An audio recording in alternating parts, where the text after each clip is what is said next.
Hey, what is up everyone? Welcome back to another video. In this video, we're going to be going over the industries required to get penetration testing done.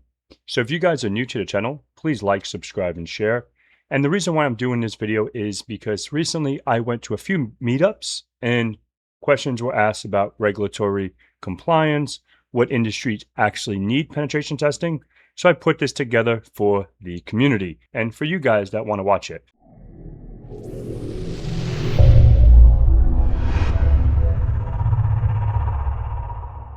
So who is legally required to get pen testing? What regulatory, compliance things apply to you, or what regulations apply to you? What testing is actually needed for your organization? So we're going to go through that and answer all these questions for different industries, okay? So first of all, if you guys are new to the channel, just going to say, who am I?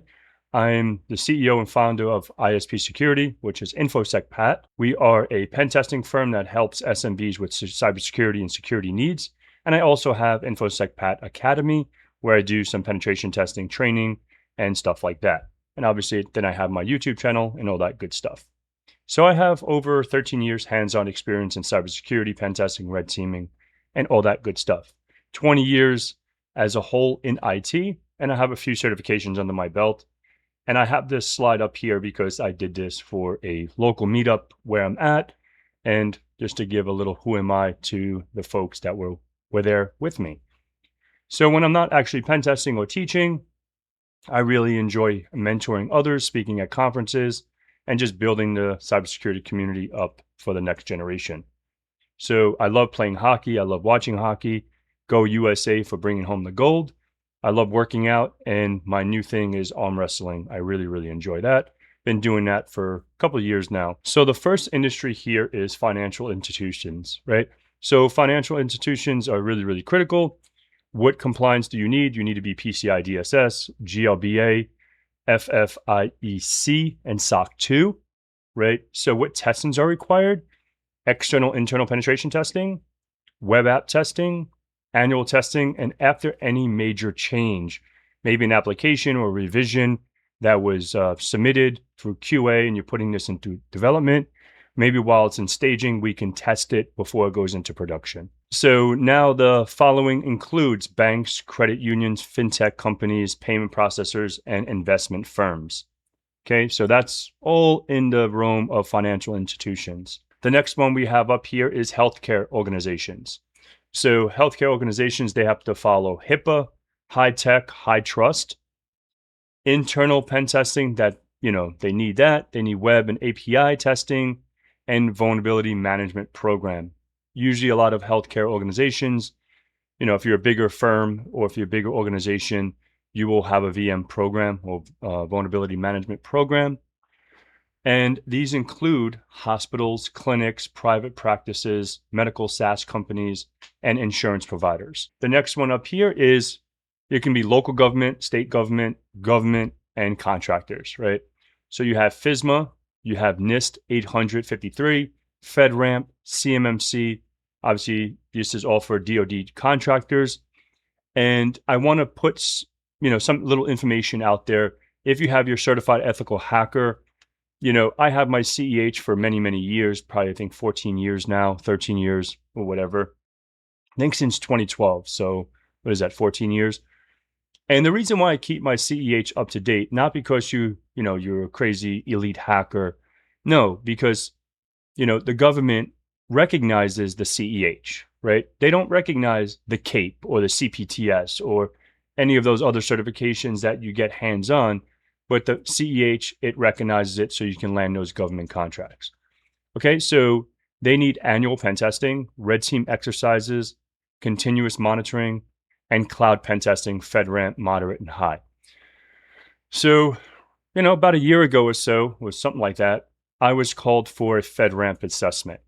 So FedRAMP, you have to have your own cloud environment. It's very, very different than your traditional, regular pen tests. So if you guys want to learn more about FedRAMP pen testing, let me know. And if you see me at a conference or whatever, we can discuss FedRAMP stuff or CMMC or whatever.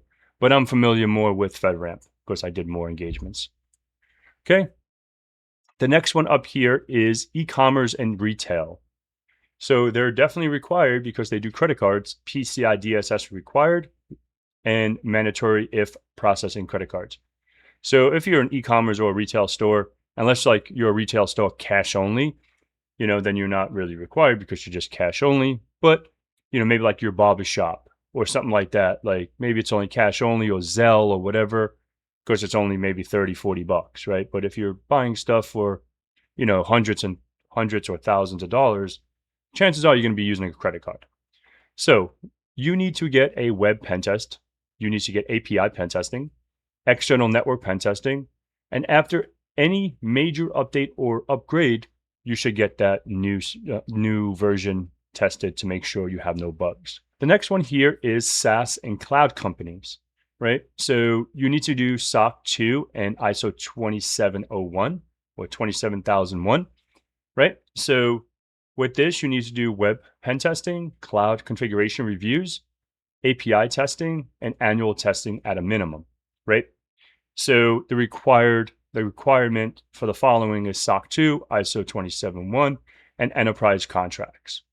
So yeah, and make sure your cloud security posture is all secure. And this is pretty much a good thing if you're putting your stuff in the cloud. The next one here is energy and critical infrastructure. This is like your power plants, your water plants, your electrical stuff, blah, blah, blah, like all that good stuff in the realm of space of critical infrastructure or energy, right? You need to do NERC, KIP, TSA, and what you need here is network penetration testing, OT and SCADA security assessments, red team simulations. So, OT and SCADA is pretty much the new hot thing. A lot of people are asking for that and transitioning to that. Obviously, cloud pen testing and AI pen testing and all that fun jazz as well. But OT and SCADA is pretty cool, and usually it's pretty specialized as well, right? So these environments are high impact national security targets. The next one up here is education institutions. So you have FERPA and privacy laws. This is pretty much to make sure your student data is secure and protected, right? Because they're, at the end of the day, it's, United States, Department of Education. So you have to make sure you're all good to go. And obviously you want to test for network pen testing, wireless pen testing, because there's probably a lot of Wi-Fi, all the devices that are in your school that probably connecting to a Wi-Fi network. And then student portals for web testing. Make sure if you have a student portal that you have confidential data into that. Maybe you have social security numbers, you have the student's address, the student's phone number, parent's name, blah, blah, blah. You want to make sure that's all good to go. And then also make sure it's all good to go because colleges are a massive ransomware target. Same thing with hospitals. But I think just because the education system, at least here in the US, I noticed firsthand because I know a few teachers and people that work in public schools, they're not the brightest with computers. So if they see something coming through Gmail, because a lot of them use Google Apps, and you can send something to them, I'm sure they're probably going to click on it if it's coming from like the principal. But anyhow, I know 3 schools in South Florida that got ransomed. And I know 2 people that worked at them. They weren't the cause of the ransom, but they told me about it. So cyber insurance and contracts, right? So cyber insurance is super important, especially if you have a pen testing firm, you need to get cybersecurity insurance. So cybersecurity insurance requires security controls validation. Make sure your controls that you're saying you have are validated. Annual pen testing proof. So you need to make sure if you are an insurance company, you are going to get pen tested to show that proof to your insurance firm, right? And then vulnerability remediation validation. If you say there's something vulnerable, you have to make sure when you got that retest, you got it fixed so you can get insured. So a little note down here, even if your industry isn't strictly regulated by cyber insurance providers, but cybersecurity providers now are requiring it, right? And enterprise contractors or contracts, are increasingly demanding security testing before signing. So I know this firsthand because I've talked to a few clients that they said they needed to get pen tested even to get their cyber insurance at their organization. So, if you guys are needing cyber insurance, reach out, see if there's anything I can do to help, but whatever. So this is the next one, how ISP can help you, right? ISP security. So here's the real question, right? For you or anyone that's watching or maybe sharing this to someone else. If you're in any of those industries that I was talking about the last, 10 minutes or so, have you ever had a pen test done in the last 12 months? We're in March of, March of 2026, right? So in 2025, did you get any pen testing done?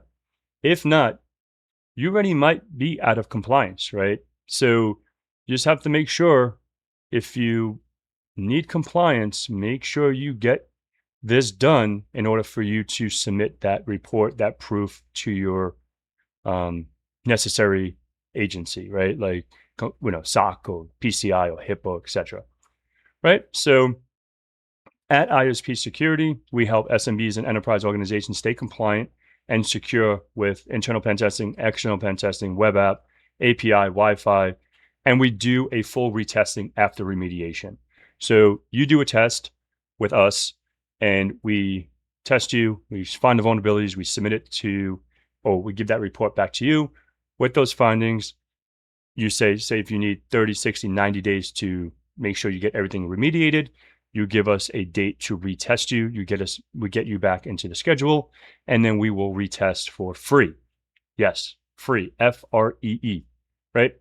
On the problems that we found. And if you say you remediated it, then we will validate those remediations.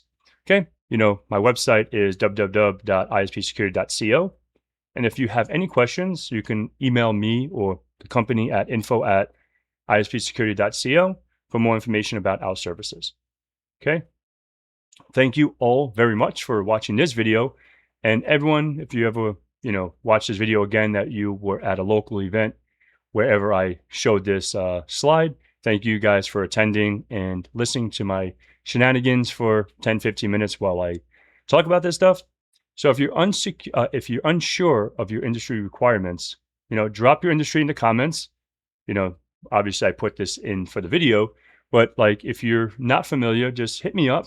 I can be sure to go over your organization, what you guys do, and see how we can help you, right? So don't wait for a breach to force your security budget, right? This happened a few times last year. Companies got breached, then they say, oh, we need to get a security assessment because we want to make sure our holes are patched. You don't want to, wait till your house gets robbed to put doors on the locks on the doors, right? So yeah. So overall, for your home, make sure you lock up your home, stay secure on the internet. Thank you so much for viewing, and I'll see you guys in the next one.